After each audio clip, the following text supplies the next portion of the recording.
Je souhaiterais profiter de cet article 1 qui entend promouvoir la sobriété du numérique auprès de tous les publics, en premier lieu auprès de nos enfants, pour aborder un autre type d'empreinte, également préoccupante, en particulier dès le plus jeune âge, l'empreinte cognitive.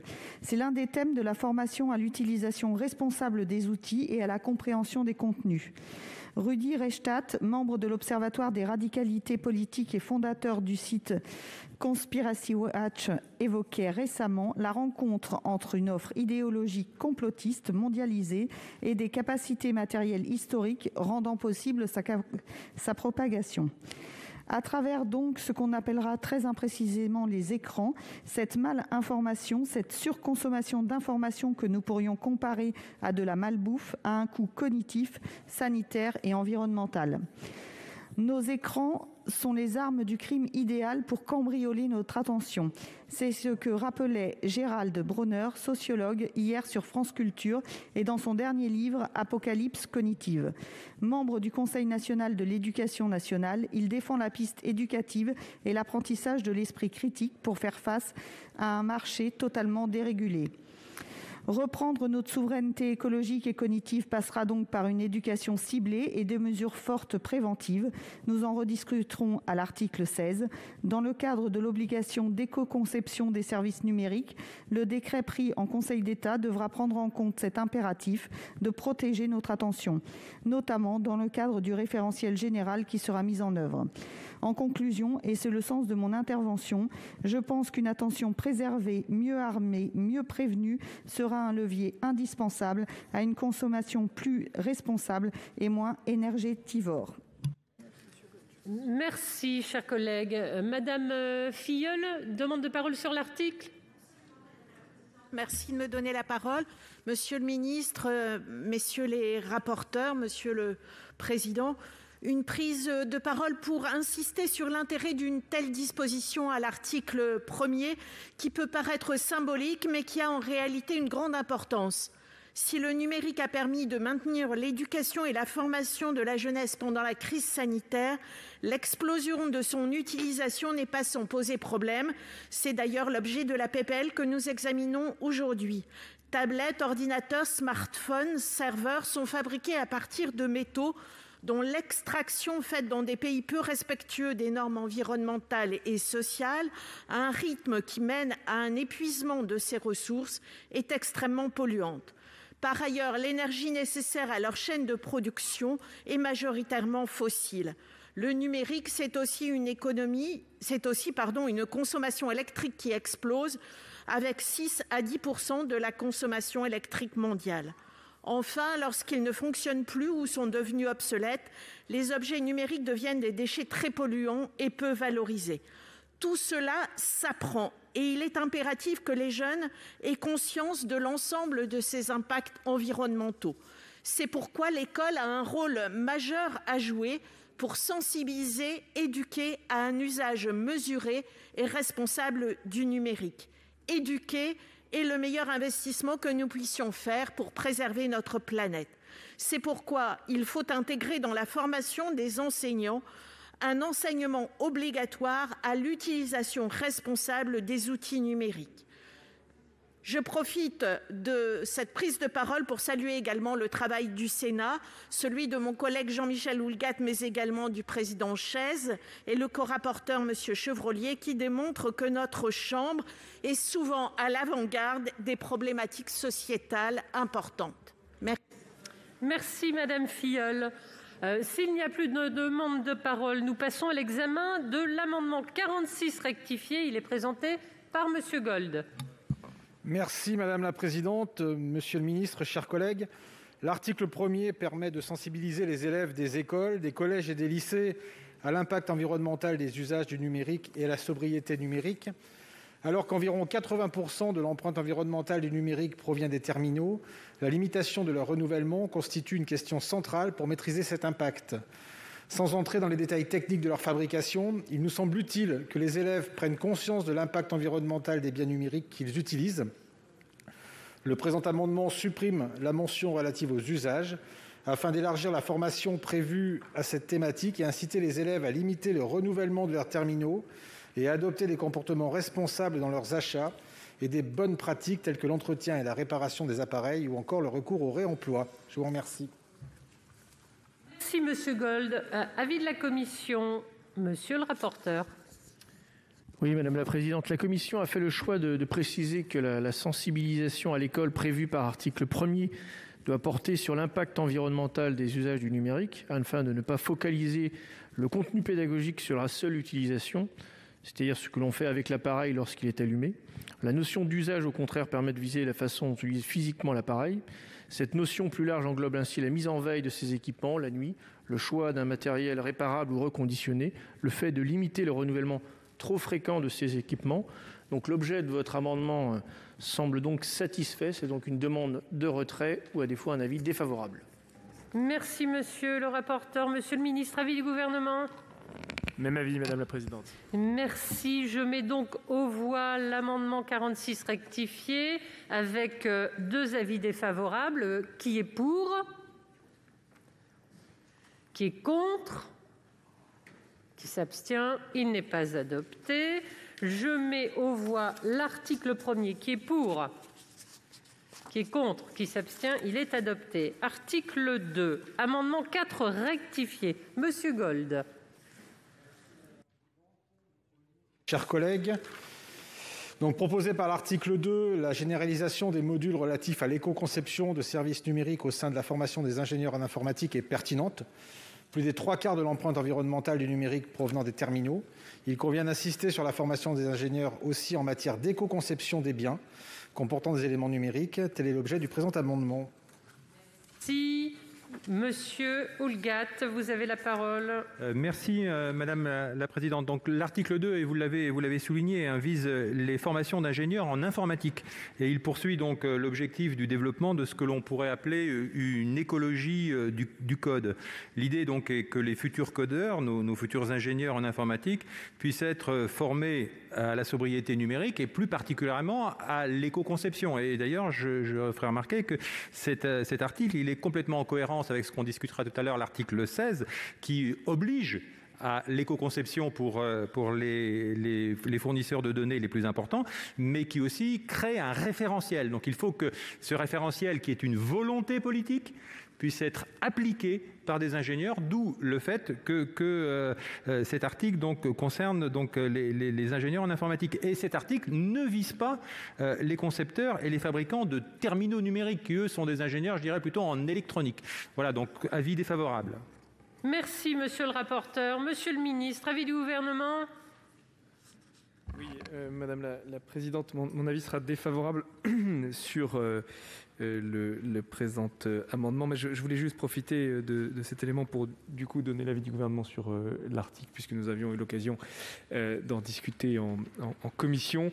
Il est évident que la question de l'éco-conception est des sites internet, des outils de communication électronique est importante, et que c'est dans une forme prendre le sujet à la racine que de le prendre par la formation des ingénieurs. Toutefois, et j'avais eu l'occasion d'en discuter lors de l'examen en commission, cet article est un des articles sur lequel le gouvernement a une réserve, car il nous semble que la disposition est à la fois trop ciblée pour être introduite dans la loi et satisfaite par ailleurs assez largement par une mesure qui vient d'être adoptée dans la loi de programmation pour la recherche, donc la LPPR, promulguée le 24 décembre dernier. Je parle de l'article 41 de cette LPPR, qui a permis d'inscrire dans le Code de l'éducation la sensibilisation et la formation aux enjeux de la transition écologique et du développement durable.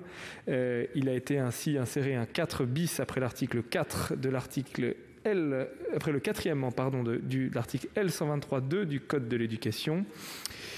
Le service public de l'enseignement supérieur contribue à la sensibilisation et à la formation aux enjeux de la transition écologique et du développement durable. Merci, monsieur le ministre. Je mets aux voix l'amendement 4 rectifié qui a reçu 2 avis défavorables. Qui est pour? Qui est contre? Qui s'abstient? Il n'est pas adopté. Je mets aux voix l'article 2. Qui est pour? Qui est contre? Qui s'abstient? Il est adopté. À l'article 5, un amendement 61. Il est présenté par Monsieur Chevrollier. Un amendement rédactionnel. Amendement rédactionnel. Monsieur le ministre, avis du gouvernement. favorable. Favorable. Je mets donc aux voix l'amendement 61 qui a donc un avis favorable du gouvernement. Qui est pour? Qui est contre? Qui s'abstient? Il est adopté. Le 5 rectifié, Monsieur Gold. Merci Madame la Présidente, Monsieur le Ministre, chers collègues. La numérisation durable des petites et moyennes entreprises constitue un défi de taille à l'heure de la crise sanitaire qui implique leur adaptation rapide. Cette numérisation doit être la plus vertueuse possible et la proposition de loi permettra de les encourager dans cette direction. L'article 5 instaure un crédit d'impôt à la numérisation durable des petites et moyennes entreprises destiné à prendre en charge 50% des dépenses d'accompagnement pour la mise en place d'une stratégie de transformation numérique de l'entreprise, incluant la sobriété numérique, mais aussi les dépenses d'acquisition d'équipements numériques reconditionnés. Afin d'encourager la gestion des ressources informatiques et des matières premières nécessaires à la fabrication des biens, le présent amendement propose de rendre éligibles à ce crédit d'impôt les dépenses destinées au recours à des équipements numériques issus de l'économie de la fonctionnalité. Avis de la commission, Monsieur Houllegatte. Oui, donc pour rappel, vous l'avez signalé, donc l'article 5 crée un crédit d'impôt à la numérisation durable des petites et moyennes entreprises qui permettent donc de couvrir des dépenses qui sont liées à la réalisation d'études d'impact environnemental des services numériques, aux frais d'accompagnement pour la mise en place d'une stratégie de transformation numérique de l'entreprise, mais aussi pour les dépenses qui sont destinées à l'acquisition d'équipements numériques reconditionnés. Donc cet amendement propose d'élargir les dépenses éligibles à ce crédit d'impôt aux dépenses qui sont destinées au recours à des équipements numériques qui sont issus de l'économie de la fonctionnalité. Alors l'économie de la fonctionnalité peut se définir comme un système économique privilégiant l'usage d'un produit plutôt que sa vente. Le Code de l'environnement mentionne à ce jour la notion de pratique d'économie de la fonctionnalité à l'article L541.1 en tant que pratique vertueuse à encourager permettant d'optimiser la durée d'utilisation des matériels. Ce n'est pas contestable, au contraire. Néanmoins, la notion d'équipement issu de l'économie de la fonctionnalité ne nous paraît pas à ce stade précisément définie. À quels équipements cela peut-il renvoyer? Qu'est-ce qui serait couvert en plus de l'article que l'article actuel ne permet pas de couvrir? Cet amendement poserait sans doute des difficultés de mise en œuvre et d'identification de ces dépenses qui sont éligibles au crédit d'impôt, d'où un avis défavorable. Merci, Monsieur le rapporteur. Monsieur le ministre, avis du gouvernement. Oui, Madame la Présidente, je voudrais profiter du commentaire de cet article pour faire un petit correctif. Donc j'ai été favorable à l'amendement rédactionnel. Je voudrais rappeler que, comme je l'avais précisé en commission, nous sommes défavorables à l'article dans sa globalité. Non pas que nous ne souhaitions pas aider les TPE-PME à être plus sobres dans leurs dépenses numériques, ou en tout cas à évoluer vers un numérique plus responsable de l'environnement. Il y a d'ailleurs un certain nombre d'appels à projets de l'ADEME afin de financer ce genre de type d'investissement de la part des TPE-PME. Mais en règle générale, c'est vrai d'ailleurs à titre personnel sur la question de la numérisation des entreprises, qui est pourtant un élément extrêmement important pour mon ministère. Je suis défavorable au crédit d'impôt lié à la numérisation, compte tenu de la difficulté qu'il y a à éviter un certain nombre d'effets d'aubaine massifs. Et donc, par extension, je suis défavorable au crédit d'impôt pour un numérique environnemental, ce qui ne veut pas dire que nous ne soutenons pas ce type d'investissement, mais plutôt via de la subvention. Merci, monsieur. Défavorable à l'amendement, oui, j'ai bien compris. Alors, je vais mettre aux voix le 5 rectifié qui a reçu 2 avis défavorables. Qui est pour? Qui est contre? Qui s'abstient? Il n'est pas adopté. Je mets aux voix l'article 5. Qui est pour? Qui est contre? Qui s'abstient? Il est adopté. Article 6. Une demande de parole de monsieur François Bonhomme pour le groupe Les Républicains. Merci Madame la Présidente. Oui, cet article propose de réécrire le délit d'obsolescence programmée afin d'améliorer l'effectivité et je souhaite donc m'y associer pleinement. Nous devons, je crois, nous saisir de cet enjeu de l'obsolescence programmée afin de rendre cette proposition pleinement effective et efficiente et de lui permettre de garantir le développement en France d'un numérique encore une fois sobre, responsable et écologiquement vertueux. La limitation du renouvellement des terminaux, dont la fabrication, je le rappelle, et la distribution représentent Près de 70% de l'empreinte carbone du numérique en France constitue en effet un enjeu écologique majeur. Je rappelle également que, visé par une enquête pour obsolescence programmée et tromperie en 2018, le fabricant Apple a en effet reconnu qu'il altérait volontairement les performances de ses iPhones à batterie vieillissante. 2 ans après, le 7 février 2020, Apple se voyait ainsi condamné à verser 25 millions d'euros à la DGCCRF pour pratique commerciale trompeuse par omission. Et pourtant, le fondement juridique retenu n'était pas celui de l'obsolescence programmée, mais pratique commerciale trompeuse par omission, en l'espèce plus facile à prouver. L'article 6 de la présente proposition répond ainsi à une nécessité qui ne saurait être ignorée. Il permet de rendre opérant le délit d'obsolescence programmée, aujourd'hui complètement inapplicable, en supprimant l'un des 2 critères requis pour le caractériser. En effet, à date, l'article L441-2 du Code de la consommation définit l'obsolescence programmée par le recours à des techniques par lesquelles le responsable de la mise sur le marché d'un produit vise à réduire délibérément la durée de vie pour en augmenter le taux de remplacement. L'article 6 prévoit la suppression d'un des 2 critères d'intentionnalité inscrits à l'article 441-2, celui de l'intention délibérée d'augmenter le taux de remplacement du terminal afin que l'obsolescence programmée soit plus simplement définie comme le recours à des techniques par lesquelles le responsable de la mise sur le marché d'un produit vise à en réduire délibérément la durée de vie. Par conséquent, force est de constater que le standard de preuve actuellement requis pour caractériser une pratique d'obsolescence programmée se révèle souvent trop élevé et peu opérante, comme l'a illustré le dossier Apple. Dans sa réponse au questionnaire adressé par la rapporteure, la DGCCRF indique en effet que l'ensemble des dossiers de la DGCCRF instruits n'ont pu être menés à bien sur ce fondement juridique, faute de réunir les éléments suffisants permettant de caractériser le délit. Je voudrais donc saluer les travaux de la Commission de l'aménagement du territoire et du développement durable par cet article. Merci, Monsieur Bonhomme. Je mets aux voix l'article 6. Qui est pour? Qui est contre? Qui s'abstient? Il est adopté. Là, je mets aux voix l'article 7. Même vote.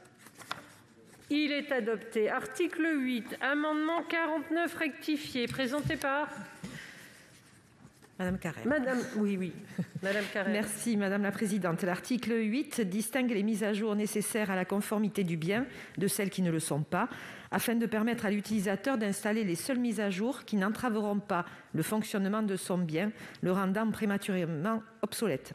Si la conformité d'un bien est définie à l'article L217-5 du Code de la consommation, il convient de lever toute ambiguïté et de sécuriser l'application de cet article. Cet amendement précise donc que les mises à jour nécessaires à la conformité du bien sont les mises à jour correctives et de sécurité, à l'exclusion des mises à jour évolutives, cette distinction étant retenue par la résolution du Parlement européen vers un marché unique plus durable pour les entreprises et les consommateurs du 25 novembre 2020. Je vous remercie. Merci, Madame Carrère. Alors, c'est Monsieur Chevrollier pour la Commission. Oui, merci Madame la Présidente. La terminologie de mise à jour nécessaire à la conformité du bien découle directement des directives européennes de 2019, que l'article 8 en question contribue à transposer. Les mises à jour nécessaires à la conformité du bien correspondent en pratique aux mises à jour correctives et aux mises à jour de sécurité, comme le rappelle cet amendement. Toutefois, une telle précision ne semble pas nécessaire à la bonne compréhension du droit et serait donc superfétatoire. C'est donc une demande de retrait, sinon un avis défavorable. Merci, Monsieur le rapporteur. Monsieur le ministre. Oui, Madame la Présidente, je serai défavorable à cet amendement. Je profite de cette prise de parole pour signaler que du point de vue du gouvernement, les articles 8 et 9 sont déjà satisfaits, notamment dans le cadre de la transposition des directives 2019-770 et 2019-771 qui est en cours et pour lesquelles le gouvernement a été habilité dans le projet de loi DADU, même si, et sur l'article 8 et sur l'article 9, nous partageons l'approche proposée par le texte. Merci, Monsieur le ministre. Je mets aux voix l'amendement 49 rectifié qui a reçu 2 avis défavorables. Qui est pour? Qui est contre? Qui s'abstient? Il n'est pas adopté. Je mets aux voix l'article 8. Qui est pour? Qui est contre? Qui s'abstient? Il est adopté. Je mets aux voix l'article 9. Même vote. Il est adopté. Je mets aux voix l'article 10. Même vote. Il est adopté. Je mets aux voix l'article 11. Même vote. Il est adopté. Après l'article 11, un amendement 57 rectifié, il est présenté par Monsieur Moret. Oui, merci Madame la Présidente. Monsieur le ministre, mes chers collègues, nous avons eu l'occasion à plusieurs reprises de rappeler que 81% de l'empreinte carbone du numérique provient du renouvellement des terminaux. Et donc, il convient de limiter ce renouvellement et à ce titre de favoriser le développement du marché des reconditionnés qui aujourd'hui représenterait déjà à peu près 10%. La présente proposition de loi prévoit de diminuer le taux de TVA appliqué à ces produits et c'est une très bonne chose. Néanmoins, on observe un certain nombre de réticences encore de la part des consommateurs et des utilisateurs vis-à-vis des produits reconditionnés. Et donc, afin de rassurer le public par rapport à la qualité de ces produits, nous proposons que l'article L122-21-1, qui prévoit l'élaboration d'un décret, nous vous proposons que ce décret précise les règles en matière de qualité et de traçabilité des produits, en précisant notamment l'affichage des pays de provenance et de reconditionnement. Merci, chers collègues. Avis de la commission, Monsieur Houllegatte. Merci Madame la Présidente. Donc, la loi AGEC a donc prévu qu'un décret précise les conditions dans lesquelles un produit peut recevoir la qualification de produit reconditionné, instaurant ainsi de fait une forme de labellisation du reconditionnement. Nous partageons totalement l'objet de cet amendement et si nous voulons en effet développer cette filière essentielle, il faut lever un certain nombre de freins, au premier rang desquels la confiance en la fiabilité et en la qualité du produit reconditionné. C'est pourquoi il convient de prévoir donc des garanties de traçabilité de ces produits afin que le consommateur puisse avoir la garantie qu'un certain nombre de prescriptions liées à la qualité du produit ont été respectées, ainsi que des informations sur la provenance et le lieu du reconditionnement de ces produits. C'est donc un avis favorable. Merci, chers collègues. Monsieur le ministre, avis du gouvernement.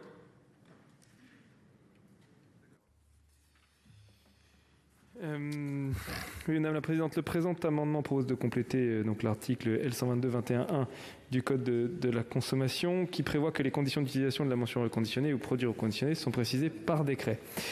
Le présent amendement apporterait de nouvelles exigences pour les produits électriques et électroniques pour l'utilisation de ces mentions en matière de conformité, de contrôle du fonctionnement, de suppression des données, d'affichage des pays de provenance et de reconditionnement du produit. Or, l'article en question concerne tous les produits reconditionnés et pas seulement ces deux catégories d'équipements. Ces éléments font d'ores et déjà l'objet d'un projet de décret en cours d'élaboration par le gouvernement. Il ne nous semble donc pas nécessaire de modifier la loi. Par conséquent, nous serons défavorables à cet amendement. Merci, Monsieur le ministre. Je mets aux voix l'amendement 57 rectifié qui a reçu un avis favorable de la commission, défavorable du gouvernement. Qui est pour? Qui est contre? Qui s'abstient? L'amendement 57 rectifié est adopté. Après l'article 11, un amendement 19 présenté par Madame Varayas. Nous reprenons ici des débats que nous avons eus lors de la loi sur l'économie circulaire, mais qui ont toute leur place dans cette proposition de loi sur l'impact du numérique sur l'environnement. Notre société est fondée sur un modèle économique qui valorise la production maximale de biens, visant à une hyperconsommation permettant des bénéfices pour les producteurs et donc une production de déchets très importante. Pour lutter contre ce paradigme, de nombreuses mesures ont été prises dans la loi sur l'économie circulaire. Alors que la présente loi revient sur les dispositifs permettant d'augmenter la durée de vie des équipements et appareils numériques, notamment par une extension de la durée de la garantie légale de conformité par le présent article, il semble opportun d'aller plus loin en ce sens. Nous proposons ainsi, par cet amendement, de renforcer cet aspect en faisant de la garantie légale de conformité un outil au service de l'allongement de la durée de vie des produits. La garantie légale est le premier levier à la disposition du consommateur pour se protéger des pannes et de l'obsolescence accélérée. Pour que cet outil contribue à la transition vers une économie circulaire, il doit favoriser la réparation au remplacement des biens. Ainsi, cet amendement propose plusieurs dispositions pour améliorer le mécanisme de la garantie avec plus de transparence sur la proportion des biens remplacés dans le cadre du rapport RSE et en imposant la remise d'un rapport détaillé sur les actes de réparation effectués. Merci, chers collègues.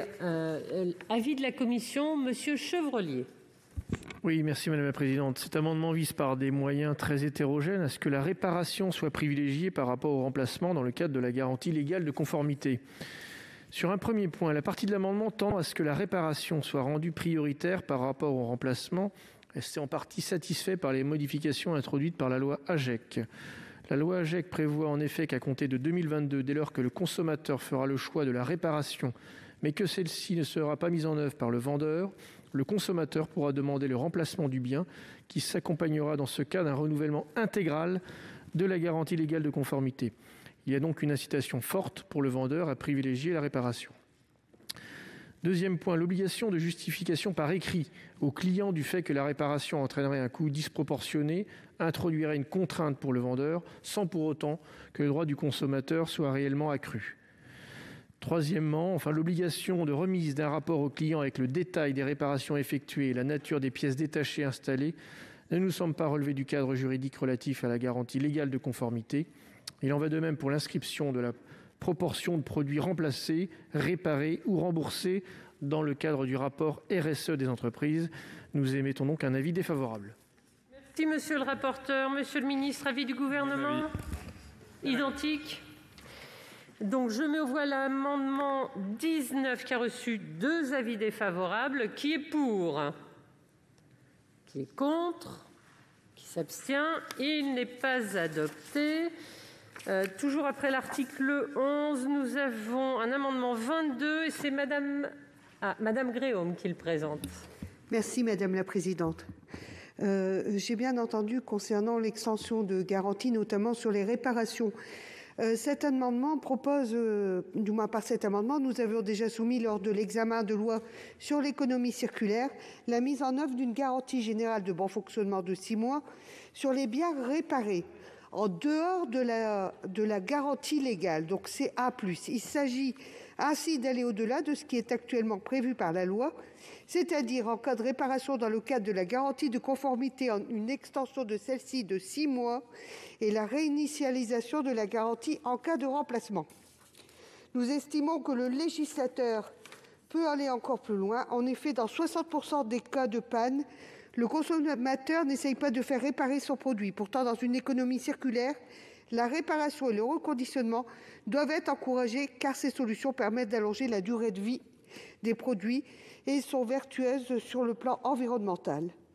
Actuellement, une fois la garantie d'un bien dépassée, l'usager peut faire le choix de se tourner vers un réparateur professionnel.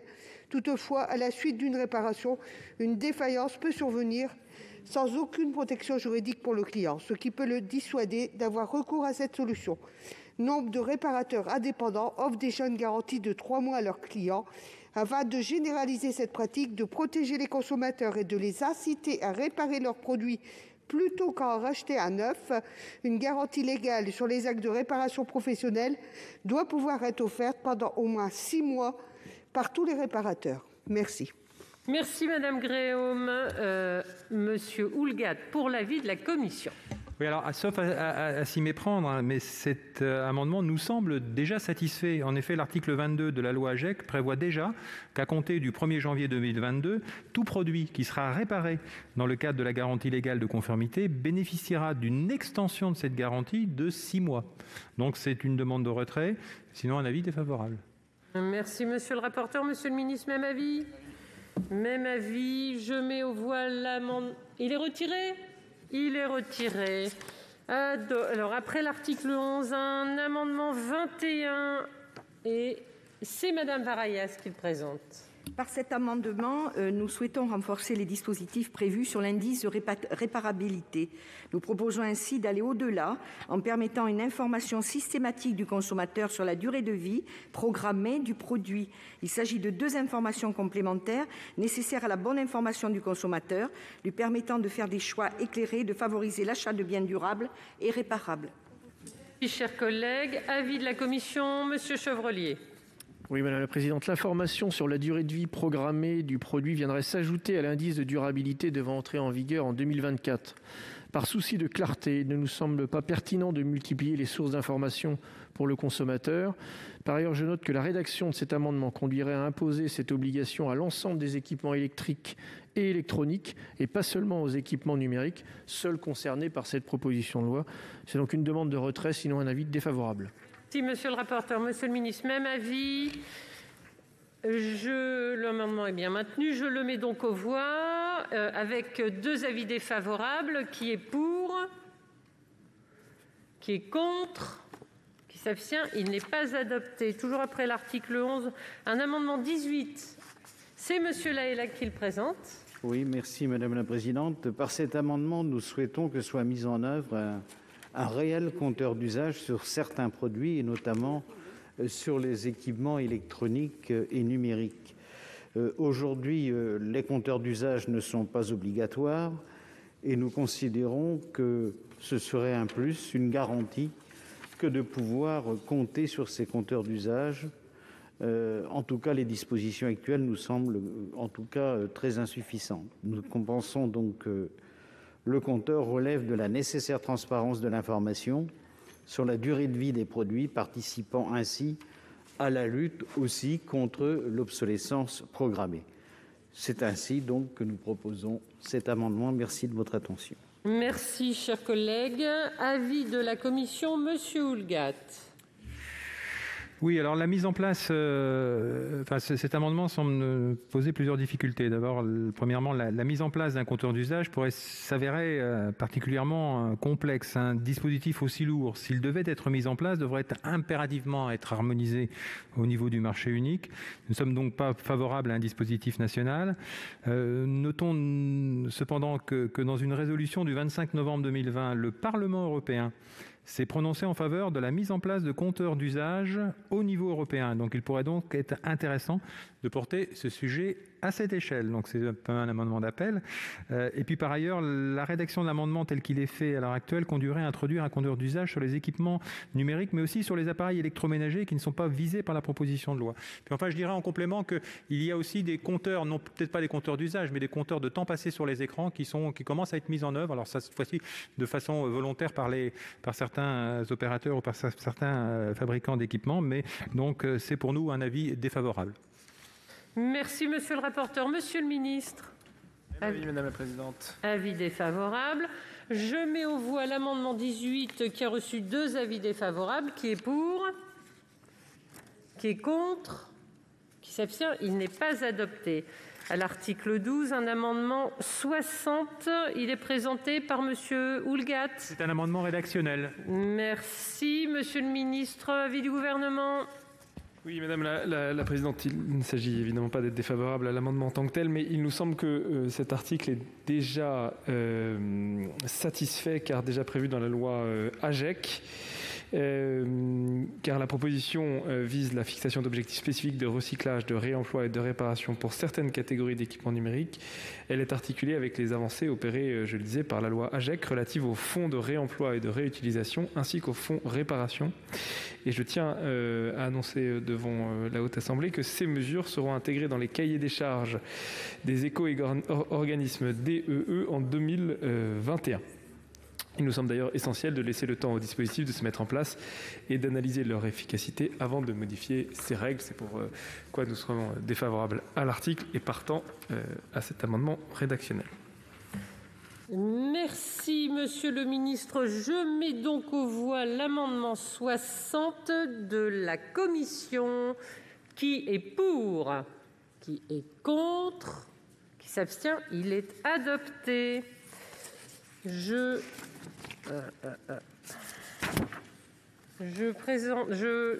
Nous présentons maintenant l'amendement 11 et c'est Madame Gréaume qui le présente.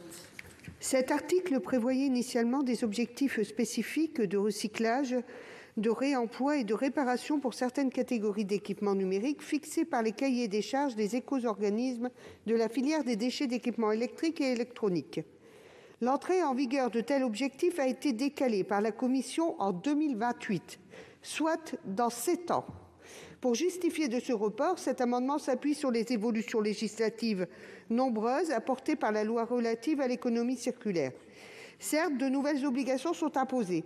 On peut citer notamment la création d'un fonds de réemploi ainsi que des objectifs plus ambitieux de réemploi dans le cahier des charges des éco-organismes dans une logique d'obligation non plus de moyens mais bien de résultats. Ces évolutions sont positives.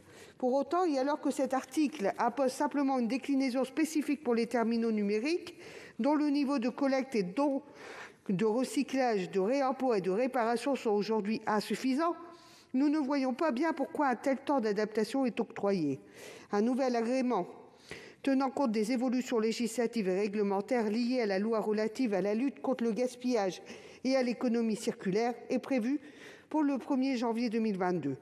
Alors que la Commission a reconnu le caractère complémentaire des différentes obligations posées à la fois par la loi LEC et par cette proposition de loi, il semble que l'entrée en vigueur de ce dispositif peut être portée à 2022 afin d'intégrer le nouvel agrément des éco-organismes. Reportée de 6 ans, l'obligation définie serait un très mauvais signal envoyé en faveur dans la lutte contre les déchets liés aux équipements électroniques et numériques. Nous proposons donc une entrée en vigueur au 1er janvier 2022. Merci. Merci, cher collègue. Monsieur Chevrollier, avis de la commission. Oui, Madame la Présidente. L'article 12 prévoit, dans le prolongement de ce qui a été fait dans la loi AGEC, que les cahiers des charges des éco-organismes de la filière D3E fixent des objectifs spécifiques de recyclage, de réemploi et de réparation pour certaines catégories d'équipements numériques. L'idée est de cibler les smartphones et tablettes afin d'éviter qu'ils soient noyés dans des objectifs communs pour toute la filière. L'idée est bien, ce faisant, de pousser à l'amélioration de la collecte de ces produits, aujourd'hui concrètement limités. La Commission a souhaité, à l'initiative de notre collègue Marta de Cidrac, qui était rapporteure de la loi AGEC, pouvoir laisser le temps aux acteurs de la filière de s'organiser. En effet, une telle modification est loin d'être anodine et nécessiterait de mettre en œuvre de nouveaux flux distincts, ce qui est relativement lourd à organiser. Le nouvel agrément prenant en compte toutes les modifications de la loi AGEC doit être adopté début 2022. Il serait particulièrement difficile d'imposer aux acteurs d'ajouter une nouvelle disposition. On ne sait pas quand le texte sera définitivement adopté, seulement quelques mois ou quelques semaines avant le nouvel agrément. On sait en effet que le processus de renégociation du nouvel agrément est long et se déroule sur une année. L'idée était donc de dire que cette mesure devra entrer en vigueur au plus tard au moment du réagrément qui suivra, soit en 2028. Mais rien n'empêche de demander au gouvernement de s'engager à impulser ce changement avant cette date. Donc on attend la position du gouvernement, mais sinon nous, c'est un avis défavorable. Merci, monsieur Chevrollier. Monsieur le ministre, avis du gouvernement. Même avis.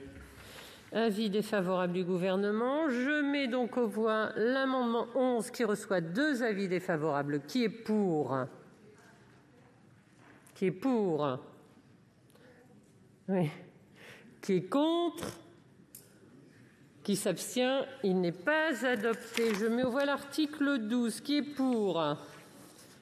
Qui est contre ? Qui s'abstient ? Il est adopté. Après l'article 12, un amendement 43 présenté par monsieur Fernic. Madame la Présidente, donc cet amendement d'appel encourage l'expérimentation territoriale sur la base du volontariat de dispositifs de consigne de certains équipements numériques afin de favoriser leur réemploi, leur recyclage ou leur réutilisation. Nous savons tous aujourd'hui que dans le domaine de l'économie circulaire, la réduction des déchets et le développement de la valorisation des équipements numériques apparaissent comme une priorité à étudier et à expérimenter. L'établir sur la base du volontariat et à l'échelle des collectivités territoriales semble mieux adapté afin de déterminer quel procédé de recyclage fonctionne le mieux. À ce titre, la consignation de certains équipements numériques afin d'accroître le taux de collecte des équipements réemployables avant qu'ils ne perdent leur valeur d'usage et deviennent des déchets serait un progrès notable dans la réduction de l'empreinte carbone en rallongeant la durée de vie des produits et en réduisant les déchets d'équipements électriques et électroniques. Merci, chers collègues. Monsieur Houllegatte pour l'avis de la commission.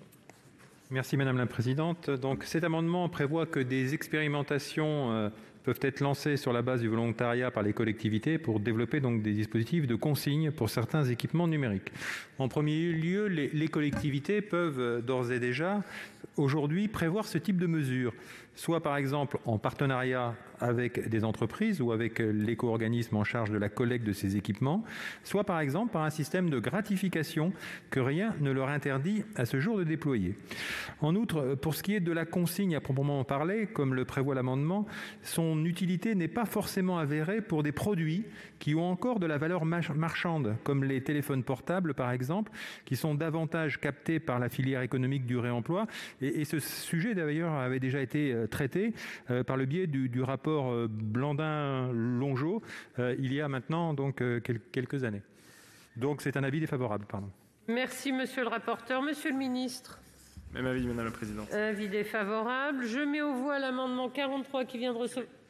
Retiré. Je vous remercie, chers collègues. Après l'article 12, un 44 rectifié présenté par Monsieur Fernic. Tout à fait. Donc cet amendement vise à proposer au gouvernement d'élaborer une étude d'impact et de faisabilité afin d'améliorer le recyclage, le réemploi et la réutilisation des équipements numériques actuellement très peu recyclés, je l'ai dit. Au regard de la complexité de mise en œuvre de tels dispositifs, mais également de la nécessité de réduire le gaspillage et les déchets des équipements numériques, il est essentiel d'évaluer toutes les solutions envisageables pour leur réemploi. Ce rapport pourrait étudier la possibilité de mise en place, on en a parlé, de consignation d'équipements numériques. Il pourrait étudier l'opportunité de mise en œuvre de passeports produits, c'est-à-dire d'un dispositif d'identification unique de l'équipement, permettant d'assurer la traçabilité et la disponibilité d'informations sur les caractéristiques des produits et de comptabiliser le flux de réemploi ou reconditionnement en parallèle du flux de recyclage.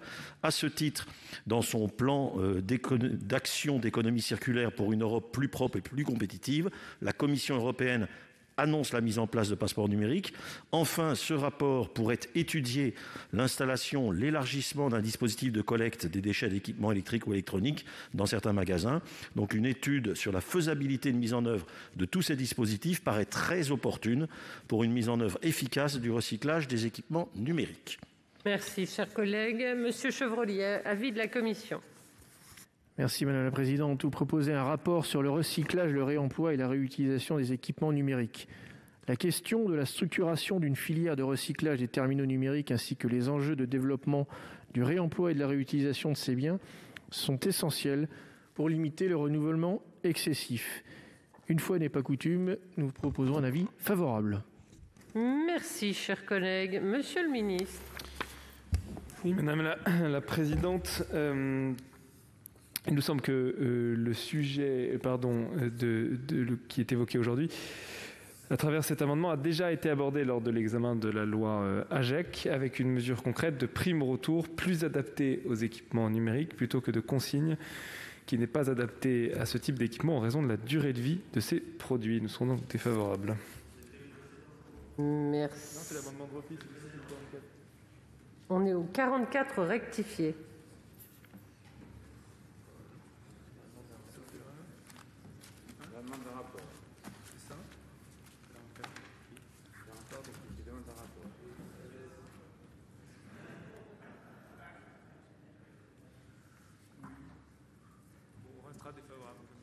Très bien, merci Monsieur le Ministre. Je mets aux voix l'amendement 44 rectifié qui a reçu un avis favorable de la Commission, défavorable du Gouvernement. Qui est pour? Qui est contre? Qui s'abstient? Il est adopté. Article 13A, un amendement 32, il est présenté par Monsieur Gillet. Merci Madame la Présidente. La Commission a adopté un amendement du groupe socialiste dont l'objectif est de faire de l'achat public un levier pour réduire l'empreinte carbone du numérique. Ainsi, le texte de la proposition de loi inscrit désormais la politique d'achat dans une démarche de durabilité des produits et de sobriété numérique dans le cadre des schémas de promotion des achats publics socialement et écologiquement responsables. Ces schémas sont actuellement applicables aux collectivités dont le montant annuel des achats dépasse le seuil de 100 millions d'euros hors taxes. De fait, cette obligation concerne uniquement les très grandes collectivités. Et donc, selon Bercy, seules 160 organisations seraient concernées par cette obligation, qui est quand même relativement peu. Pourtant, la forme de ce schéma est libre et peut s'appuyer sur le plan national d'action pour les achats publics durables. Une nouvelle version de ce plan est d'ailleurs annoncée pour début 2021. Comme l'a rappelé le Commissariat général au développement durable le 10 décembre dernier, l'achat public doit jouer un rôle clé et vertueux dans la relance. La commande publique doit intégrer davantage de durabilité, davantage d'enjeux sociaux et environnementaux pour avoir un effet plus transformant. Par ailleurs, la feuille de route présentée en 2018 par le gouvernement pour l'économie circulaire, proposition 44, prévoit d'abaisser le seuil à partir duquel devient obligatoire le schéma de promotion des achats publics socialement et écologiquement responsables. Ainsi, notre amendement propose de concrétiser cette mesure en introduisant un seuil légal fixé à un montant total annuel des achats à 75 millions d'euros au lieu des 100 millions d'euros actuellement fixés par arrêté. Voilà donc le sens de notre amendement qui devrait inciter davantage de collectivités à s'interroger sur leur stratégie d'achat et à intégrer l'enjeu de durabilité des produits et de sobriété numérique. Merci, Monsieur Gillet. Avis de la commission, Monsieur Houllegatte. Merci Madame la Présidente. En effet, Monsieur Gillet, donc la commission en décembre dernier a adopté un amendement du groupe socialiste, écologiste et républicain visant donc à inclure les enjeux de durabilité des produits et de sobriété numérique dans les schémas de promotion des achats publics responsables. Aujourd'hui, ces schémas doivent être élaborés par les collectivités, comme vous l'avez indiqué, dont le montant annuel total des achats est supérieur à un montant fixé par voie réglementaire, 100 millions d'euros. La pertinence de ce seuil, qui est particulièrement élevé, se pose en effet. Vous l'avez souligné, le gouvernement a indiqué au moment des débats que nous avions pendant la loi AGEC que la révision du plan national d'action pour des achats durables qui devait être prévue pour fin 2020 serait l'occasion de mener une réflexion d'ensemble sur l'organisation de ces schémas et la pertinence d'un nouveau seuil. Donc, Monsieur le ministre, est-ce que le gouvernement s'est engagé dans cette voie? Est-ce que vous nous apporter des réponses, et est-ce que ce seuil sera-t-il abaissé par voie réglementaire comme cela devait être le cas en vertu du droit actuel? Donc il nous apparaît pour nous un peu délicat de fixer ce type de seuil dans la loi, et peut-être le gouvernement est en mesure de nous apporter des réponses sur cette question. Donc nous souhaitons avoir l'avis du gouvernement. Oui, Madame pardon. Allez-y, Monsieur le ministre. Je n'ai pas attendu pour répondre au sénateur Gillet. J'ai une réponse au fond qui est un peu une réponse d'attente, car il y a tout un paquet lié au marché public dans le projet de loi dit de la Convention citoyenne, de déclinaison des propositions de la Convention citoyenne, qui doit être présenté en février par le gouvernement. Et c'est dans ce cadre que nous voulons présenter les dispositifs de nature législative et de nature réglementaire qui ont vocation à traduire les demandes de la Convention citoyenne. S'agissant du projet d'amendement du sénateur Gillet, il nous semble que pour le coup cela relève du niveau réglementaire et que donc ce n'est pas du niveau législatif. En tout état de cause, la réponse au fond vous sera apportée dans le cadre du projet de loi Convention citoyenne dans les semaines qui viennent, mais il y aura bien une partie relative au marché public. Donc, il est retiré par Monsieur Gillet. Donc, l'amendement 32 est retiré. Je mets aux voix l'article 13A. Qui est pour? Qui est contre? Qui s'abstient? Il est adopté. Article 13, le 6 rectifié. Monsieur Gold le présente. Merci Madame la Présidente, Monsieur le Ministre, mes chers collègues. L'État et ses services, les collectivités territoriales et leurs groupements doivent se montrer exemplaires en matière environnementale. C'est pourquoi nous sommes très favorables à ce que les achats publics tiennent compte des critères de réparabilité à court terme, puis de durabilité à moyen terme pour l'acquisition de leurs produits numériques. L'indice de réparabilité est entré en vigueur depuis le 1er janvier 2021. Certes, toutes les entreprises ne sont pas prêtes à disposer d'un an pour s'adapter. Cependant, afin d'inciter ces dernières à adopter le plus rapidement cet indice, il nous semble utile d'avancer de 6 mois l'application de cet article. Tel est l'objet du présent amendement. Collègue, Monsieur Chevrollier, avis de la commission. Oui, merci Madame la Présidente. La commission a fait le choix de laisser 1 an d'application de ces nouveaux indices afin d'en faire des critères de la commande publique, notamment pour une meilleure appropriation par les acteurs. Prévoir le 30 juin 2021 au lieu du 1er janvier 2022 pour l'indice de réparabilité qui vient d'entrer en vigueur au 1er janvier réduirait le délai de 6 mois. Nous pensons qu'il convient de laisser 1 an pour avoir un retour sur le fonctionnement et la mise en place de cet indice. C'est donc un avis défavorable. Merci. Monsieur le ministre. Même avis, Madame la Présidente. Avis défavorable. Je mets au... Il est retiré. Donc, amendement 6 rectifié retiré. Je mets aux voix l'article 13 qui est pour, qui est contre, qui s'abstient. Il est adopté. Article 14. Amendement 7 rectifié. Monsieur Gold. Chers collègues, nous connaissons le sort des amendements relatifs à l'application de taux de TVA réduits. En effet, nous avons tenté à plusieurs reprises d'abaisser le taux de TVA des services de réparation tout en ayant conscience des difficultés que pose actuellement l'annexe 3 de la directive TVA du 28 novembre 2006 qui établit une liste limitative des biens et services pouvant en bénéficier. Toutefois, la brèche étant ouverte par la proposition de loi, nous proposons d'élargir le bénéfice du taux réduit de TVA à 5,5 aux produits issus du réemploi ou de la réutilisation, ainsi qu'aux services de mise à disposition de l'usage des biens moyennant facturation, c'est-à-dire des biens issus d'économie de la fonctionnalité. Si une négociation doit avoir lieu dans le cadre de la révision de la directive européenne de 2006 en la matière, elle doit permettre d'envoyer un signal prix positif au bénéfice de ces biens, plus vertueux, qui permettront de limiter l'impact environnemental du numérique. Merci, Monsieur Gold. Monsieur Houllegatte, avis de la commission. Merci Madame la Présidente. Donc, l'article 14 de la proposition de loi prévoit une TVA réduite pour l'acquisition de produits électriques et électroniques reconditionnés et pour les services de réparation de biens comportant des éléments numériques. Donc, la mission d'information dont ce texte est issu avait en effet considéré que de tels taux de TVA réduits pourraient contribuer à renforcer l'attractivité des offres issues du reconditionnement et de la réparation et ainsi limiter le renouvellement des terminaux. En conséquence, il participerait également à la structuration dans les territoires d'un écosystème industriel du reconditionnement et de la réparation. Mais comme vous l'avez souligné, nous sommes conscients qu'en l'état actuel du droit européen, une telle modification se heurte à l'impossibilité pour les États membres de fixer un taux réduit pour des biens et des services qui ne figurent pas dans l'annexe de la directive TVA. Alors, conscient de cette limite, nous avons malgré tout souhaité inscrire cet article afin de définir une position du Sénat en faveur d'une telle évolution dans le cadre de la révision en cours de cette directive et puis de souhaiter bon courage aux négociateurs. Mais cette limite rend difficile l'élargissement d'une telle disposition. Donc c'est malheureusement un avis défavorable. Merci Monsieur le rapporteur. Monsieur le ministre, même avis. Oui, juste un mot, Madame la Présidente. Le rapporteur et le sénateur Gold ayant fait l'argumentaire d'inconventionnalité à la place du gouvernement, juste pour rappeler que, et le dire très officiellement, même si j'ai eu l'occasion de le dire en commission, que la position du gouvernement français, portée par Barbara Pompili dans les cénacles européens, est bien de moduler les taux de TVA pour le reconditionner et de faire en sorte qu'il y ait une TVA réduite sur ces objets-là, mais c'est du niveau communautaire. Et donc, nous serons défavorables à l'article et par extension à l'amendement. Merci, Monsieur le Ministre. Je mets aux voix le 7. Il est retiré ? Retiré. Je mets aux voix l'article 14. Qui est pour ? Qui est contre ? Qui s'abstient ? Il est adopté. Après l'article 14, amendement 58 rectifié. Monsieur Moret. Oui, merci Madame la Présidente. Cet amendement, dans le prolongement de l'amendement que j'ai présenté tout à l'heure et qui a été adopté, vise à favoriser la confiance du consommateur dans la qualité des produits reconditionnés.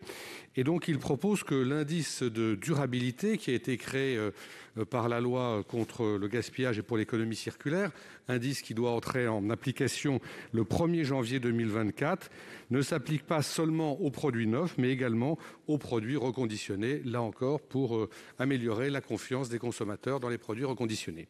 Merci, chers collègues. Avis de la Commission, Monsieur Chevrollier. Oui, merci Madame la Présidente. L'application de l'indice de durabilité aux produits reconditionnés pourrait avoir plus d'inconvénients que d'avantages. Il s'agirait pour chaque produit reconditionné de procéder à une analyse de sa durabilité afin de déterminer le niveau de l'indice, ce qui pourrait s'avérer particulièrement lourd et constituer un frein au développement de ces activités de réemploi. Il est par ailleurs permis de douter des avantages qui découleraient d'un tel dispositif. Les consommateurs privilégiant l'acquisition d'un terminal reconditionné sont souvent conscients du meilleur bilan environnemental du reconditionné par rapport à l'achat du terminal neuf. Il n'est donc pas certain que l'application de l'indice de durabilité aux produits reconditionnés conduise à une plus forte attractivité de ces produits. Nous partageons en revanche votre préoccupation concernant la confiance des consommateurs dans les biens reconditionnés. C'est la raison pour laquelle nous avons émis tout à l'heure un avis favorable à votre amendement tendant à renforcer la traçabilité. Donc pour cet amendement, par contre, nous demandons un retrait, sinon un avis défavorable. Merci, Monsieur le rapporteur. Monsieur le ministre. Même avis. Même avis. Je mets aux voix l'amendement 58 rectifié qui a reçu 2 avis défavorables. Qui est pour ? Qui est contre ? Je vais reprocéder au vote. Si vous pouviez bien lever les mains. Qui est pour ?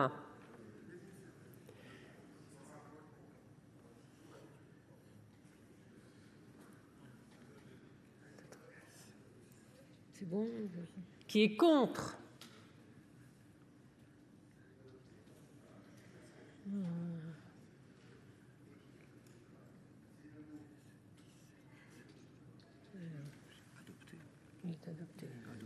Qui s'abstient ?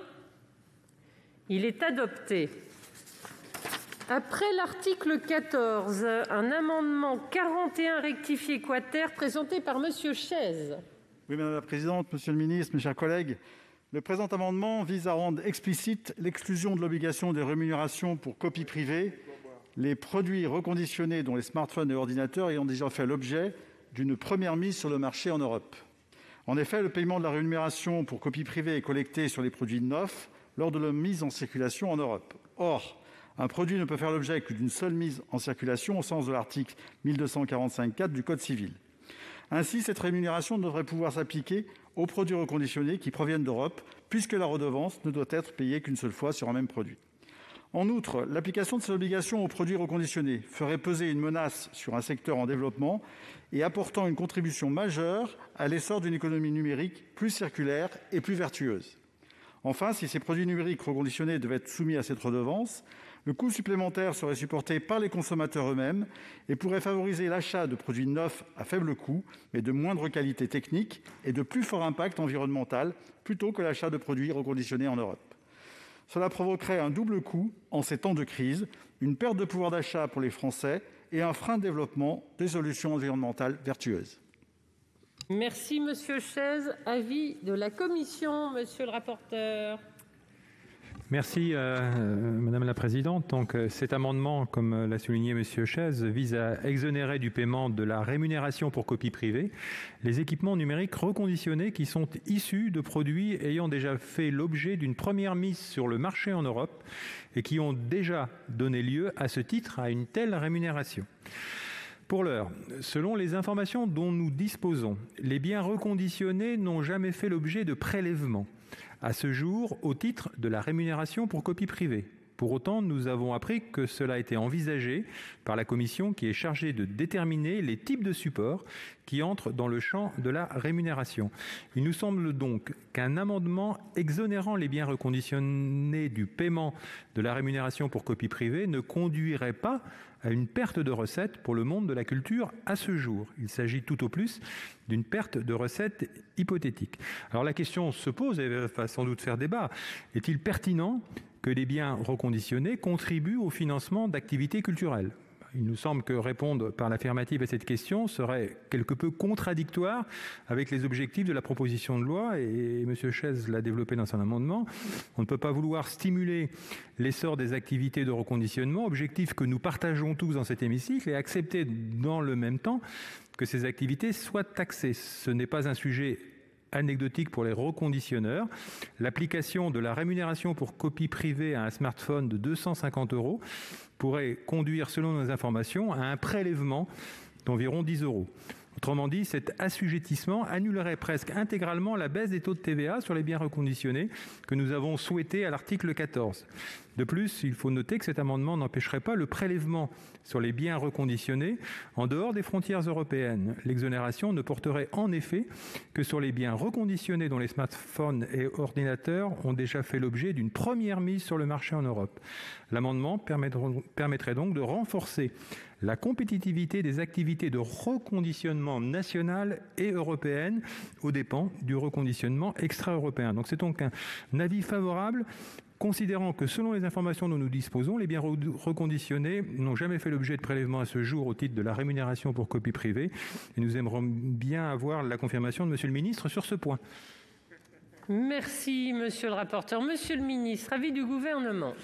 Bon, Madame la Présidente, sur cette discussion qui effectivement fait débat, je confirme, Monsieur le rapporteur, que à ce stade, et compte tenu de l'évaluation juridique qui a été faite de la taxe copie privée, les biens reconditionnés aujourd'hui ne payent pas cette taxe copie privée. La commission copie privée estime qu'ils auraient dû la payer. Il y a un débat juridique, c'est pour le moins contestable. En tout état de cause, la question qui s'est posée aujourd'hui était de savoir: doit-on faire rémunérer par les appareils reconditionnés, donc augmenter la taxation sur le reconditionné, cette taxe copie privée? Il y avait deux visions il y a aujourd'hui encore deux visions qui s'opposent. Une vision plutôt favorable au reconditionné et à la réutilisation qui nous dit ils ont déjà payé, ces appareils ont déjà payé cette taxe puisqu'ils ont déjà été acquis et donc ils ont payé à ce moment-là une taxe copie privée. Une autre vision qui considère que, compte tenu de l'effet d'allongement de durée de la vie, qui est effectivement l'effet cherché, et par l'effet de transmission de propriété, il y avait lieu de faire payer cette taxe copie privée. Donc, avec jusqu'ici deux visions qui s'opposaient, une qui considérait qu'il fallait l'exonérer complètement, et l'autre qui considérait qu'il fallait assujettir complètement les produits reconditionnés à cette taxe copie privée. Et je trouve que la proposition, en tout cas c'est une position personnelle, la proposition faite par le sénateur Chaize faisait relativement sens, en considérant que les produits reconditionnés en France avaient déjà payé la taxe, puisqu'ils avaient déjà été acquis, et que les produits, par contre, reconditionnés réimportés depuis l'Asie ne l'avaient jamais payé, puisqu'ils n'avaient pas été acquis une première fois dans leur état neuf en Europe. Et donc, d'une certaine manière, il y avait une possibilité d'échappatoire offerte par le sénateur Chaize. Mais, puisqu'il y a un mais dans cette histoire, ce n'est pas la position du gouvernement. Et donc, étant solidaire de la position du gouvernement, je serai défavorable à cette proposition d'amendement du sénateur Chaize. Merci, Monsieur le Ministre. La parole à Madame Darcos. Madame Darcos d'abord. Madame Darcos pour explication de vote. Ensuite, merci. Monsieur Chaize. Merci beaucoup, Madame la Présidente. Bon, on voit bien qu'en effet, Monsieur le Ministre, vous avez un petit peu de mal, en effet, à avoir donné un avis qui est contraire à vos convictions, mais j'ai eu la confirmation tout à l'heure de la part du ministère de la Culture qu'il y a déjà des sociétés qui ont payé cette rémunération pour copie privée, puisque la loi, elle existe, monsieur le rapporteur. Donc la loi existe et elle s'applique pour l'instant également aux appareils reconditionnés. Il ne s'agit pas en fait de faire payer, de nouveau assujettir deux fois au même appareil cette rémunération.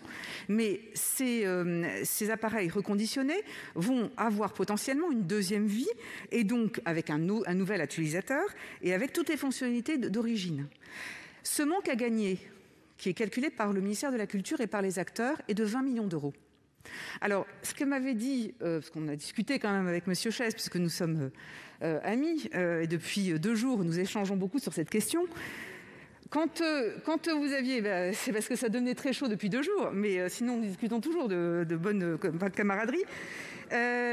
C'était en effet à ce moment-là, puisque c'est sur 2 ans, pourquoi pas à ce moment-là doubler, en effet, la taxe dès le départ. Comme ces appareils, et c'est très vertueux, je salue tout à fait les initiatives qui sont faites dans cette proposition de loi. Si on doit avoir une vie pour ces smartphones de plus de 2 ans, mais de 4 ou 5 ans, à ce moment-là, doublons la taxe. Parce que, si vous voulez, pour les ayants droit, c'est 2 vies différentes et ils sont pénalisés sur cette deuxième vie. C'est 20 millions d'euros sur les ayants droit culturels, et en ce moment où la culture en a besoin, je crois que ça serait vraiment un très mauvais signal. Donc c'est déjà fait, il y a certaines sociétés qui préfèrent aller au contentieux, mais il y a ces sociétés qui ont payé, et donc c'est un vrai manque à gagner. Merci Madame Darcos. Monsieur Mandelli pour explication de vote, et Monsieur Chaize ensuite. Madame la Présidente, merci. Moi, j'ai co-signé cet amendement et je le voterai bien évidemment pour plusieurs raisons. La première, c'est que les structures ont effectivement sur ces appareils financé. Si je fais le parallèle avec l'éco-participation, l'éco-contribution, on ne la demande pas 2 fois. L'objectif de l'éco-contribution et de l'éco-participation, c'est de financer justement le recyclage de l'objet. Et donc, si on vient à chaque fois rajouter la taxe, alors ça, c'est le premier argument. Le second, c'est qu'un appareil issu du réemploi ou du recyclage, il a un coût... Pour un modèle, par exemple, à 256 Go, avec une marque que je ne citerai pas, ça peut aller en termes de prix d'achat neuf jusqu'à 1 500 €. Un appareil reconditionné, il est à 500. Si vous appliquez cette taxe qui est fixe à 4,60 € pour un 256 Go, en pourcentage, ça ne fait pas la même chose quand on est du simple au triple sur le coût d'acquisition. Et donc moi, ce que je propose, parce qu'il faut bien faire des propositions, à l'instar de ce que vient de dire notre collègue Laure Darcos, c'est que la contribution, elle soit plus forte sur le produit neuf, ce qui créera un écart encore plus important et incitera et rendra plus attractif le prix d'un appareil reconditionné. mais dans des proportions non pas doublées, mais si on veut compenser les 20 millions qui sont évoqués, il faut simplement l'augmenter de 10%, de 8% même, cette contribution sur l'appareil neuf. Donc je pense que ce serait beaucoup plus judicieux que de taxer un appareil reconditionné. Notre objectif, c'est de rendre plus attractif un appareil reconditionné. Eh bien, taxons, si nécessaire, pour le monde de la culture, à hauteur de 8% supplémentaires sur les 4,60 € pour un appareil neuf. Et le problème est résolu sans pour autant taxer les appareils reconditionnés. Merci, Monsieur Mandelli. Monsieur Chaize. Oui, Madame la Présidente, Monsieur le Ministre, merci de me donner la parole. Juste pour évoquer le fait que, en fait, cet amendement, il n'a pas de vocation, évidemment, à venir embêter le monde de la culture, bien au contraire. Et que dans les propos de ma collègue Laure Darcos, on retrouve effectivement, je crois, l'aspect fondamental du sujet, c'est que il faut que cette taxe peut-être soit rééquilibrée, mais ce n'est pas dans le cadre de ce texte qu'on pourra rééquilibrer cette taxe. Dans le cadre de ce texte, il est important de montrer que l'ambition est que le recyclage puisse permettre de donner une vie plus longue à ces matériels, parce que c'est un objectif qui a été exprimé et qui a été identifié dans le cadre de nos travaux, et faire en sorte éventuellement de retravailler sur la taxe dans un autre contexte. Moi, je voudrais quand même revenir sur le point qui consiste à dire qu'on ne peut pas, sur un même matériel, parce que c'est un même matériel, qui certes a été rénové à un moment donné, faire en sorte qu'on reprenne une taxe. J'allais dire, si on prend un comparatif avec d'autres sujets, on pourrait imaginer que sur un bien immobilier qui a payé sa taxe d'aménagement à l'origine de sa construction, eh bien, après restauration de ce bien et revente, on demande à l'acheteur de repayer la taxe d'aménagement. Personne ne pourrait l'admettre. Et c'est à peu près le même principe qu'aujourd'hui on défend sur le sujet des smartphones. Donc voilà, mes chers collègues, ce que je voulais exprimer pour bien que vous ayez en tête l'enjeu en fait de cet amendement. Merci, chers collègues. La parole est à Madame Brulin pour explication de vote. Merci Madame la Présidente, Monsieur le Ministre. Nous voterons contre cet amendement. Je rejoins les arguments qui ont été développés par notre collègue Laure Darcos et puis les chiffres qui ont été donnés par d'autres collègues qui sont tout à fait justes ne démontrent absolument pas, je trouve, qu'avec cette taxe, les appareils reconditionnés deviendraient moins attractifs. Les chiffres que vous avez donnés montrent qu'ils resteraient complètement attractifs par rapport à des appareils neufs. J'entends que chacun cherche et qu'il y a peut-être d'autres pistes qui peuvent être réfléchies vers un rééquilibrage. Mais comme on dit parfois, il y a le texte et il y a le contexte. Nous débattons de ce sujet au moment même où les acteurs culturels sont dans la plus grande difficulté et où cette rémunération pour copie privée est absolument essentielle dans le moment qu'ils vivent. Parce que pour certains d'entre eux, c'est la seule rémunération actuelle. Et donc, je crois que le Sénat, dans sa sagesse, devrait aussi prendre en compte ces éléments-là. On doit ouvrir le débat, on doit y réfléchir, j'entends, mais nous sommes dans un moment où, même si c'est un manque à gagner, ce serait un extrêmement mauvais signal à donner que de dire que nous ne voulons pas le donner pour soutenir le monde de la culture. Je vous remercie. Madame Brulin, la parole est à Monsieur Gillet. Oui, nous voyons bien que ce débat est quand même particulièrement utile parce qu'il y a quand même une forme de hiatus qui, aujourd'hui, n'est pas définitivement traitée entre la perte financière d'un côté qui est constatée, puisqu'on parle de compensation, d'une part, et d'autre part, la durabilité d'un produit. Et du fait de sa durabilité, il y a forcément une durabilité d'usage. Et qui dit usage dit aussi une forme d'exploitation ensuite de données ou de sources à caractère culturel. Et donc, c'est bien un peu ces confrontations qui posent question aujourd'hui. Et effectivement, dans le contexte actuel, ça paraît peut-être un peu délicat de prendre cette décision aujourd'hui sans avoir des éléments suffisamment certains quant à la compensation financière qui pourrait être trouvée. Donc je pense qu'il faut avoir une certaine prudence, même si on comprend l'origine de cet amendement. Et pour notre part, on propose un avis défavorable. Merci, Monsieur Gillet. Je vais mettre aux voix l'amendement 41 rectifié quater qui reçoit un avis favorable de la commission, défavorable du gouvernement. Qui est pour ?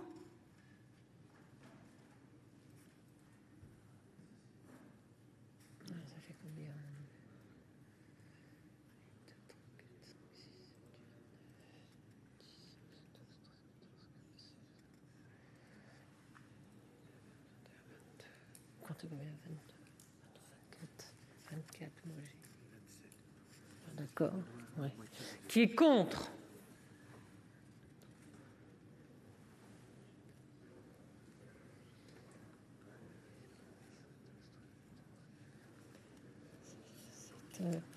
Qui s'abstient ? Il n'est pas. Il est adopté, pardon, oui. Il est adopté. Je mets aux voix l'article 14 bis. Qui est pour ? Qui est contre ? Qui s'abstient ? Il est adopté. Et à l'article 15, nous avons deux amendements identiques de suppression faisant l'objet de discussions communes. Et tout d'abord, présentation du 8 rectifié, et c'est Madame Carrère qui s'y colle. Merci Madame la Présidente, mes chers collègues. Les réseaux ne représentent que 5% de l'empreinte environnementale du numérique. Nous entendons que ce chiffre peut évoluer malgré les progrès considérables et rapides réalisés par le secteur. Et c'est la raison pour laquelle la proposition de loi propose la possibilité de supprimer les forfaits mobiles avec un accès aux données mobiles illimité.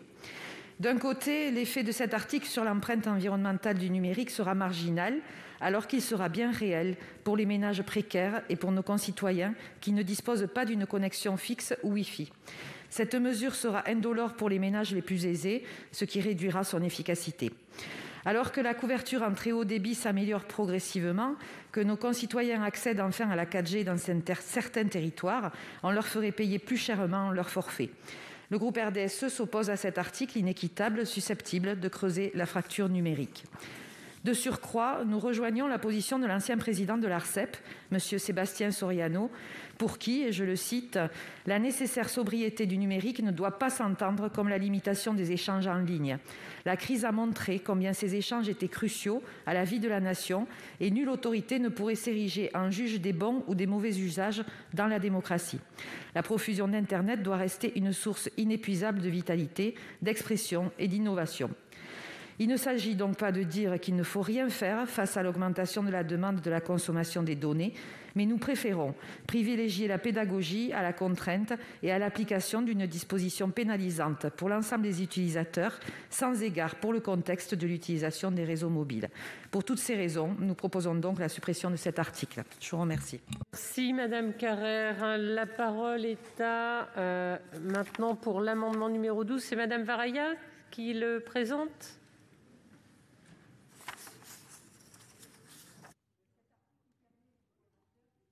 De privilégier des modalités de tarification des forfaits mobiles incitant les consommateurs à favoriser une connexion filaire ou par accès Wi-Fi à une connexion impliquant une consommation de données mobiles.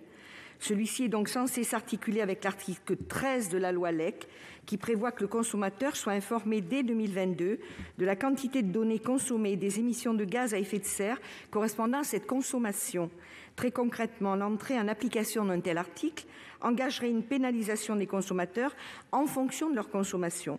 Nous considérons pour notre part, et c'est d'ailleurs la base de la colère des Gilets jaunes, il faut bien le dire, qu'il convient d'articuler justice environnementale, sociale et fiscale.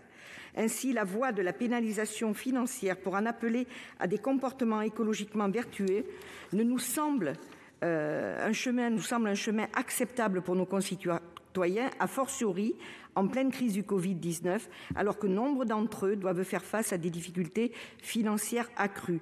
Nous proposons donc la suppression de cet article qui n'a pas sa place dans cette proposition de loi, ou du moins que nous pensons qu'il n'a pas sa place dans cette proposition de loi. Merci, chers collègues. Alors, nous passons à l'avis de la commission. Monsieur Chevrollier, sur ces deux amendements identiques. Oui, merci Madame la Présidente. Dans notre rapport de juin 2020, nous avions proposé que soit instaurée une tarification des forfaits plus ou moins proportionnelle aux données mobiles fixées par l'offre. Pourquoi avions-nous choisi d'aller dans cette direction ? Nous avions constaté que les réseaux mobiles sont beaucoup plus énergivores que les réseaux fixes. Le simple visionnage d'une vidéo en 4G est 4 fois plus consommateurs qu'un visionnage en Wi-Fi. Je rappelle aussi que les consommateurs des réseaux mobiles sont en grande partie proportionnels aux usages qui en sont faits, ce qui n'est pas le cas des réseaux fixes. Ces réalités sont souvent méconnues des Français. Elles expliquent pourtant en grande partie l'explosion du trafic de données mobiles, plus 30% par an, qui jouera un rôle important dans l'accroissement considérable des impacts environnementaux des réseaux mis en avant par notre rapport d'information. Je rappelle que la consommation énergétique des réseaux pourrait croître de 75% d'ici 2040. Des forfaits mobiles dont la tarification serait totalement décorrélée des données mobiles consommées ne nous semblent donc pas souhaitables car ils annulent totalement le message qui pourrait être adressé aux consommateurs de privilégier une connexion Wi-Fi à une connexion mobile. Nous notons également que ces forfaits constituent un biais tarifaire en faveur des plus gros consommateurs aux dépens des plus petits consommateurs qui correspondent souvent aux catégories de revenus les plus modestes. On sait en effet que les personnes à revenus modestes n'ont souvent pas les moyens de souscrire à des forfaits avec des plafonds élevés de données ou des forfaits illimités. Ce constat étant fait, nous avons finalement préféré, dans le cadre de cette proposition de loi, laisser les opérateurs trouver les modalités, notamment tarifaires, pour inciter les consommateurs à privilégier une connexion Wi-Fi. Les engagements contraignants que les opérateurs devront prendre sur le fondement de l'article 23 de la proposition de loi pourront notamment inclure une tarification des forfaits mobiles plus incitative. C'est le sens de cet article 15 qui nous semble équilibré. En somme, nous sommes passés d'une obligation de moyens à une obligation de résultat, ce qui est tout à fait dans l'esprit de la proposition de loi. Aussi, nous sommes défavorables aux amendements de suppression numéro 8 et 12 à l'article 15. Merci, Monsieur Chevrollier. Monsieur le ministre, avis du Gouvernement. Oui, Madame la Présidente, c'est un des sujets sur lesquels nous avions pas mal débattu lorsque nous étions en commission. Il nous semble qu'il y a lieu de continuer la discussion et que nous ne sommes pas totalement arrivés à maturité. Nous sommes favorables, je le dis, à la suppression de l'article 15 en l'état. Je crois que nous comprenons l'objectif qui était proposé par le texte initial, qui est d'envoyer un signal sur une consommation supérieure de données. Il nous semble que le sujet n'a pas totalement atterri, ne serait-ce que parce qu'aujourd'hui, dans les faits, en fait, vous ne payez rien quand vous êtes en Wi-Fi, lorsque vous êtes avec votre... puisqu'on ne décompte pas votre consommation de données avec votre... forfait. D'ailleurs, vous pouvez probablement utiliser votre téléphone portable sans forfait lorsque vous êtes en Wi-Fi. En tout cas, on comprend l'objectif. Les choses ont évolué depuis la première rédaction. Il nous semble que les choses ne sont pas encore mûres et donc nous vous proposons de poursuivre la discussion dans le cadre de la navette parlementaire et donc dans l'attente, nous serons favorables à la suppression de l'article 15. Merci, Monsieur le ministre. Monsieur Dantec pour explication de vote. Oui, c'est évidemment un article important de ce travail collectif.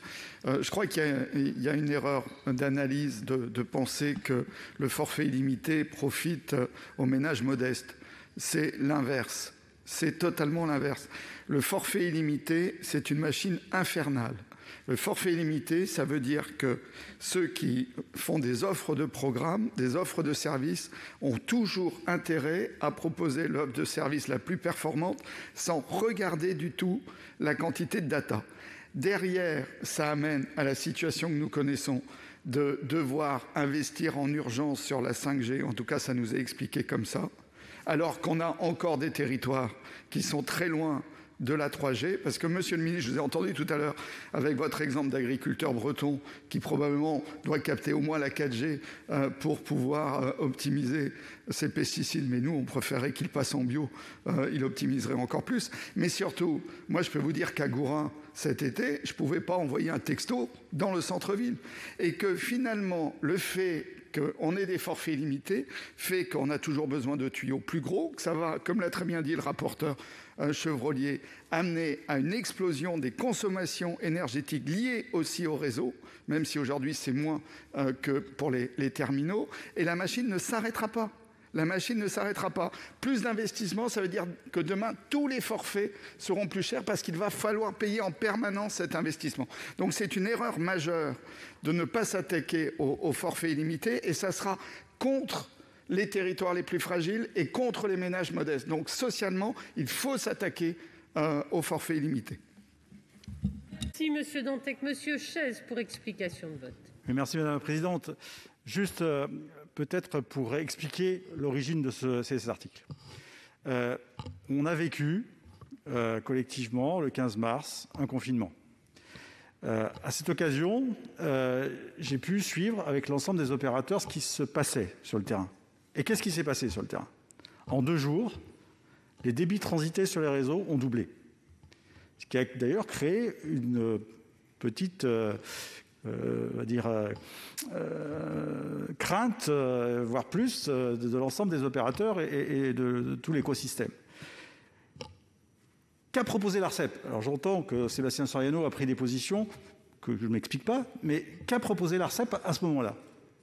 Collectivement, l'Arcep a dit, écoutez, on va demander à chacun d'entre nous de faire en sorte d'utiliser les réseaux fixes, donc le Wi-Fi, plus que les réseaux 4G.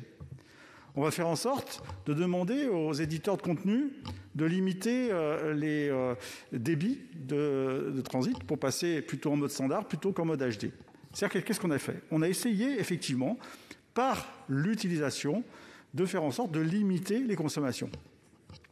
Par le biais des forfaits illimités, c'est exactement l'objectif qui est recherché. C'est de faire prendre conscience que, en fait, 1 méga, c'est 1 kilowatt. Ça a une valeur énergétique. Et que, globalement, on ne pourrait pas aujourd'hui admettre, y compris dans cette Assemblée, que nos forfaits de consommation électrique soient illimités. Et c'est pourtant, c'est ce qu'on est en train d'admettre sur les forfaits en data. Donc voilà, il faut avoir cette approche de dire chaque fois qu'on ouvre la possibilité de pouvoir capter du débit sur les réseaux mobiles, eh bien, on donne de la capacité en kilowatts. Merci, Monsieur Chaise. S'il n'y a plus de demande d'explication de vote, je vais donc mettre aux voix ces 2 amendements identiques qui ont fait l'objet d'un avis défavorable de la commission, favorable du gouvernement. Qui est pour? Qui est contre? Qui s'abstient? Ils ne sont pas adoptés. Je passe à la présentation de l'amendement numéro 3. Donc là, c'est M. Dantec qui le présente.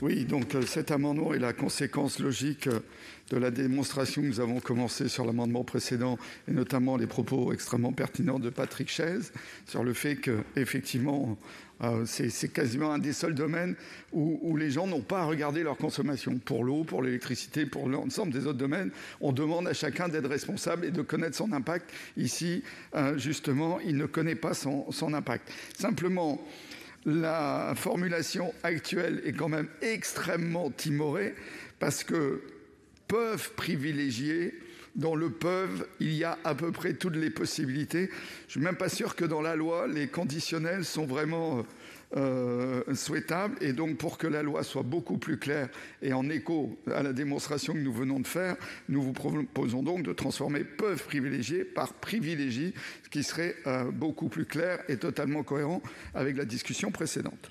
Merci, Monsieur Dantec. Monsieur Houllegatte, avis de la commission. Oui, mais pour des raisons qui ont déjà été précédemment évoquées, nous avons au final souhaité donc privilégier une obligation de résultat et une obligation de moyens en ne rendant pas obligatoire la tarification proportionnelle au volume de données mobiles. Et comme le disait mon collègue Guillaume Chevrollier tout à l'heure, c'est à travers l'article 23 où on va imposer aux opérateurs de souscrire des engagements contraignants de réduction des impacts environnementaux que la régulation va pouvoir s'opérer. Donc c'est un avis défavorable. Merci. Monsieur le ministre, avis du gouvernement? Même avis. Défavorable. Je mets au... Monsieur Dantec. Oui, sur le caractère obligatoire, il me semble que le mot « privilégie » laisse quand même un peu de marge d'appréciation aux opérateurs et que le « peuvent privilégier » est presque redondant. Donc le « privilégie » laisse quand même un peu de souplesse et à mon avis était largement suffisant. Merci, Monsieur Dantec. Je mets aux voix l'amendement 3 avec 2 avis défavorables. Qui est pour? Qui est contre? Qui s'abstient? Il n'est pas adopté. Le 27 rectifié, il est présenté par Madame Sollogoub. Merci Madame la Présidente, Monsieur le Ministre. Cet amendement vise à compléter une disposition de la présente PPL prévoyant que les opérateurs peuvent inciter par des tarifs avantageux les consommateurs à privilégier la connexion filaire. Or, celle-ci se doit d'être assurée sur l'ensemble du territoire. Pourtant, dans les zones rurales en particulier, il arrive que cette connexion soit insuffisante, voire endommagée, tant sur les réseaux filaires que les réseaux cuivre, malgré les engagements des opérateurs à réparer les lignes défectueuses. Le présent amendement a donc pour but de garantir la possibilité pour tous les consommateurs de se tourner vers un réseau filaire ou cuivre en bon état de fonctionnement. Je vous remercie. Merci Madame Sollogoub. Monsieur Chevrollier, avis de la commission. Oui, merci Madame la Présidente. Cet amendement soulève une problématique très importante, celle de la dégradation du réseau filaire cuivre, dont nous avons tous fait l'expérience d'ailleurs dans nos territoires. Il s'agit d'une situation qui n'est pas acceptable et qui découle pour partie du sous-entretien du réseau cuivre par l'opérateur historique. Comme le note très justement cet amendement, la dégradation du réseau fixe pousse bien souvent nos compatriotes à se connecter au réseau mobile, beaucoup plus consommateur d'énergie, pour avoir accès à Internet. En la matière, un cadre de régulation existe déjà. En tant qu'opérateur historique, Orange a été chargé de fournir le raccordement et le service sur ce réseau par un arrêté ministériel de novembre 2017. Sur ce fondement, l'ARCEP avait mis en demeure Orange d'améliorer sa qualité de service sur le réseau cuivre après avoir constaté une importante dégradation. L'ARCEP a depuis salué les efforts d'Orange pour l'amélioration du service universel. Nous souhaitons bien entendu que le régulateur maintienne sa vigilance en la matière, considérant que cet amendement s'ajoute au cadre régulatoire existant. Nous demandons un retrait ou un avis défavorable, tout en reconnaissant que malgré des mises en demeure d'Orange, la réalité sur le terrain reste toujours complexe. Donc, mais malgré tout, un avis défavorable. Merci Monsieur Chevrollier. Monsieur le Ministre. Défavorable. Merci. Madame Sollogoub. Oui, je vous remercie. En fait, dans un monde parfait, cet amendement devrait être satisfait. Je vais le maintenir pour le principe, parce que, Monsieur le Ministre, vous êtes devant nous. Au vu du nombre de questions qui sont posées régulièrement par tous les collègues, que ce soit de l'Assemblée ou du Sénat, par écrit ou par oral, le problème n'est pas réglé et la fibre n'est pas encore arrivée partout. Il y a des personnes qui se trouvent dans une situation d'attente. On ne peut pas leur dire d'attendre pendant des années la fibre. Et voilà, je profite de cet amendement pour vous demander de nous aider, parce qu'on ne peut pas laisser des gens sans un accès filaire ou cuivre. C'est un service de base qu'on ne fournit pas à tout le monde sur le territoire. Ce n'est pas acceptable en France actuellement. Merci, chers collègues. Je mets aux voix l'amendement 27 rectifié qui a reçu un avis défavorable de la Commission et du Gouvernement. Qui est pour?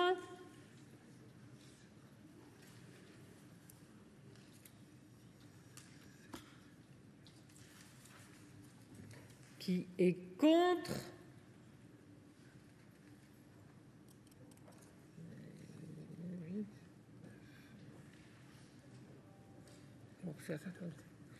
Qui s'abstient? Il n'est pas adopté. Je mets aux voix l'article 15. Qui est pour? Qui est contre? Qui s'abstient? Il est adopté.